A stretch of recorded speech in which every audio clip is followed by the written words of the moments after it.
Welcome to day 237 of the New Way.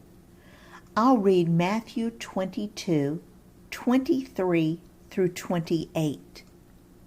That same day, the Sadducees, who say there is no resurrection, came to him with a question.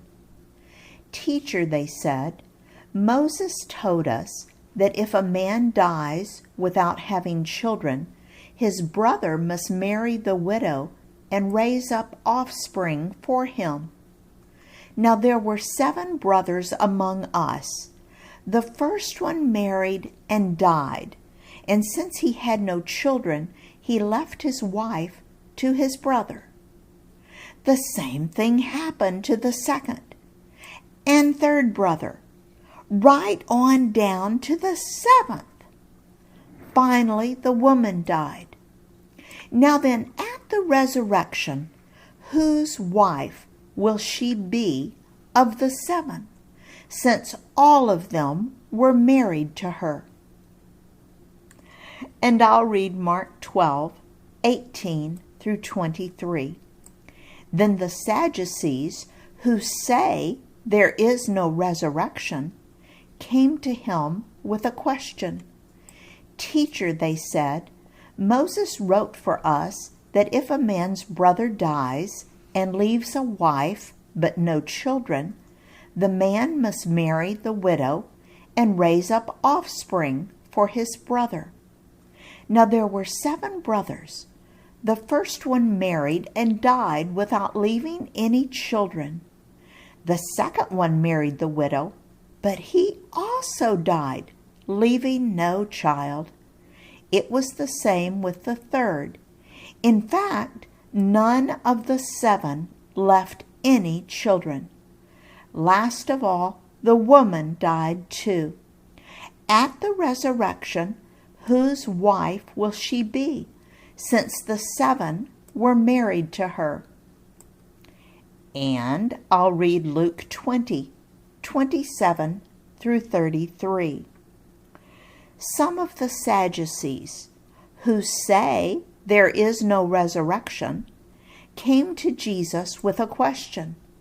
"Teacher," they said, "Moses wrote for us that if a man's brother dies and leaves a wife but no children, the man must marry the widow and raise up offspring for his brother. Now there were 7 brothers. The first one married a woman and died childless.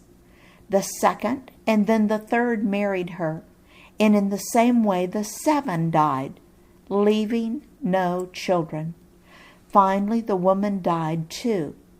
Now then, at the resurrection, whose wife will she be, since the 7 were married to her?" The Sadducees were a Jewish group made up mostly of priests.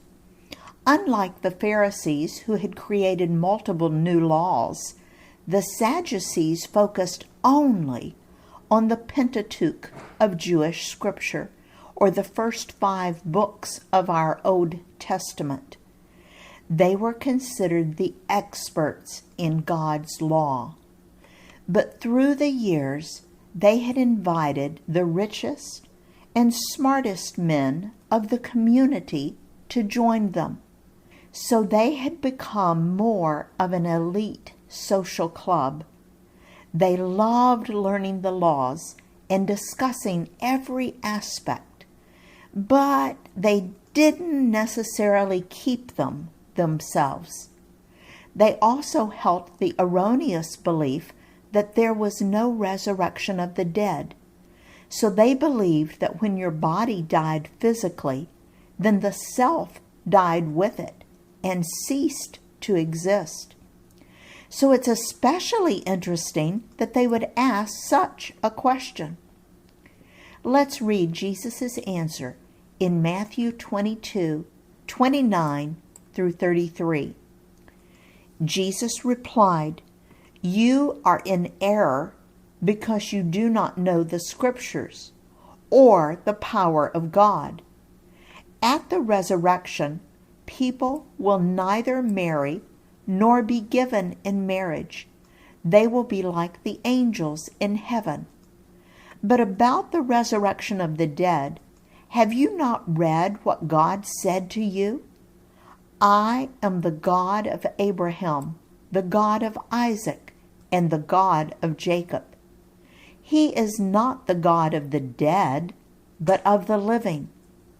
When the crowds heard this, they were astonished at his teaching.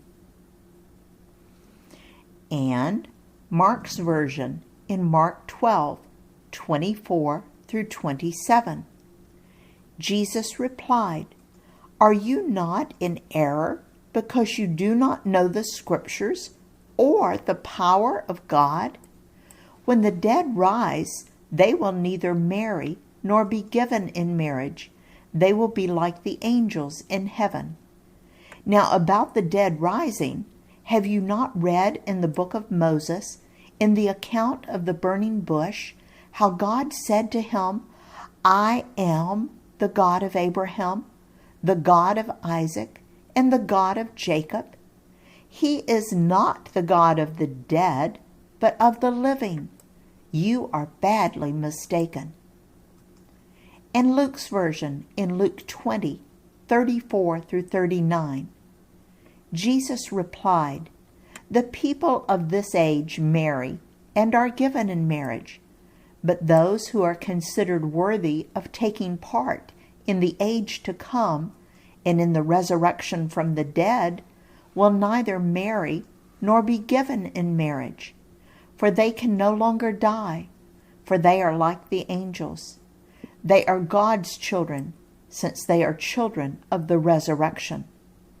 But in the account of the burning bush, even Moses showed that the dead rise, for he calls the Lord the God of Abraham, and the God of Isaac, and the God of Jacob. He is not the God of the dead, but of the living, for to him all are alive." Some of the teachers of the law responded, "Well said, teacher." Jesus says that in heaven we will not be sexual beings because there will be no need for producing offspring. That's an earthly thing. In its place will be deeper, richer relationships that are not dependent on gender. Jesus explained his answer to include their areas of misunderstanding. I find that he often does that to me. I'll be praying about something that's on my mind or heart, and he'll bring up peripheral subjects that I hadn't even thought about. Why? Because he knows my needs better than I do. Jesus assured him that we will be alive and have bodies in heaven, not spirits or ghosts. It will be incredibly fun to get to know all the greats from the Bible, as well as followers of Jesus from all other time periods. Who do you look forward to meeting in heaven? I certainly want to see Jesus. I want to see my family members.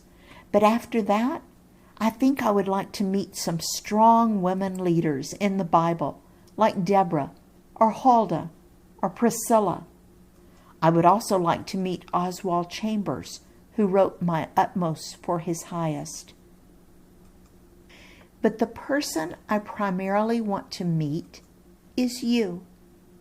I pray that you will be there. It's your choice. Who would you like to meet? In his service, Dale.